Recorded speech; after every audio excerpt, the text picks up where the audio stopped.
Hello అండి, welcome back to మన ముచ్చట్లు విత్ మీ శ్రావణి. ఈరోజు అయితే నేను గ్రీన్ చికెన్ని ఎలా చేయాలో చూపించబోతున్నాను. ముందుగా మసాలా ప్రిపేర్ చేసి పెట్టుకుందాం. 1 స్పూన్ సాజీరా, కొద్దిగా పట్ట, లవంగా, ఇలాచి, పెరుగు అండ్ పుదీనా, కొత్తిమీర, తగినన్ని పచ్చిమిర్చి, సాల్ట్ వేసి పేస్ట్ చేసి పక్కకు పెట్టేసుకుందాము. అలాగే ఒక 10 మినిట్స్ ముందు నానబెట్టిన కాజు బాదంని కూడా పేస్ట్ చేసి పక్కకు పెట్టేసుకుందాము. ఇప్పుడు మనం నెక్స్ట్ ప్రాసెస్ ఏంటో చూసేద్దాం. ముందుగా స్టవ్ వెలిగించుకొని ఒక ప్యాన్ పెట్టేసుకుందాము. ఆ ప్యాన్ కొద్దిగా హీట్ అయ్యాక ఆయిల్ వేసేసుకుందాం.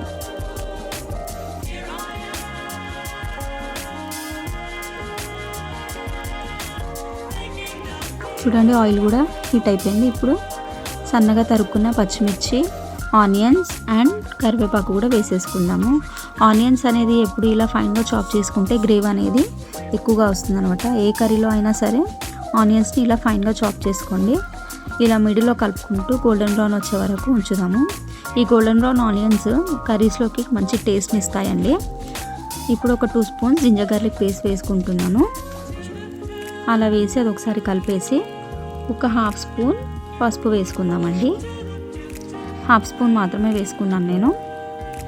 అది కూడా కలిపేసి కొద్దిగా ఆయిల్లో పచ్చివాసన పోయే వరకు ఫ్రై అయ్యి చూడండి. ఇప్పుడు మనం ముందుగా కడిగి పెట్టుకున్న చికెన్ కూడా వేసేసుకుందాం. చికెన్ వేసిన వెంటనే కొద్దిగా సాల్ట్ వేసుకోవాలి. మనం ముందుగా మసాలా పేస్ట్లో కూడా వేసుకుంటాం కాబట్టి ఇప్పుడు చూసి వేసుకోండి. అలా కలిపి కొద్దిసేపు మూత పెట్టి మగ్గనిద్దాము. చూడండి, చికెన్ అంతా మగ్గిపోయి ఆయిల్ కూడా పైకి వచ్చేసింది. ఇప్పుడు మనం ఫైన్గా చాప్ చేసి పెట్టుకున్న టొమాటోస్ కూడా వేసేసుకుందాము. నేనైతే 2 మీడియం సైజ్ టొమాటోస్ వేసుకున్నానండి. మీరు మీ చికెన్ క్వాంటిటీని బట్టి వేసుకోవచ్చు. ఇప్పుడు ఈ టొమాటోస్ని కూడా కొద్దిసేపు మగ్గిద్దాం. మధ్యలో మిడిలో కలుపుతూ ఉండాలండి, ఎందుకంటే అడుగంటేస్తుంది.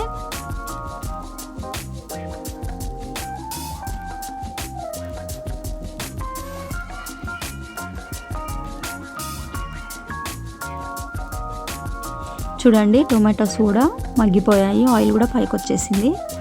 ఇప్పుడు మనం ముందుగా ప్రిపేర్ చేసుకున్న పుదీనా పేస్ట్ని కొద్దిగా లైట్గా pinch of green food colour వేసి అందులో వేసి పచ్చివాసన పోయే వరకు మగ్గనిద్దాము.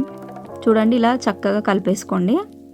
కలిపేసుకొని మూత పెట్టి పచ్చివాసన పోయే వరకు మగ్గనిద్దాం.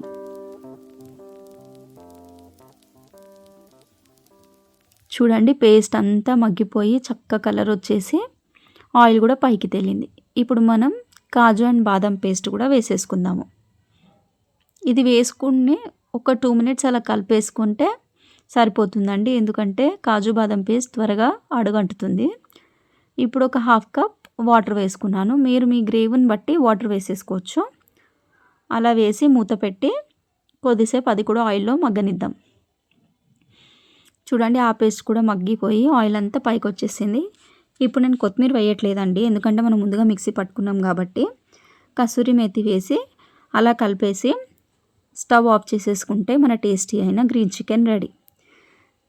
ఈ చికెన్ని మీరు కూడా ట్రై చేసి కమెంట్స్లో ఎలా ఉందో నాకు చెప్పండి. అలాగే నా వీడియోస్కి లైక్, షేర్, కమెంట్ చేయండి.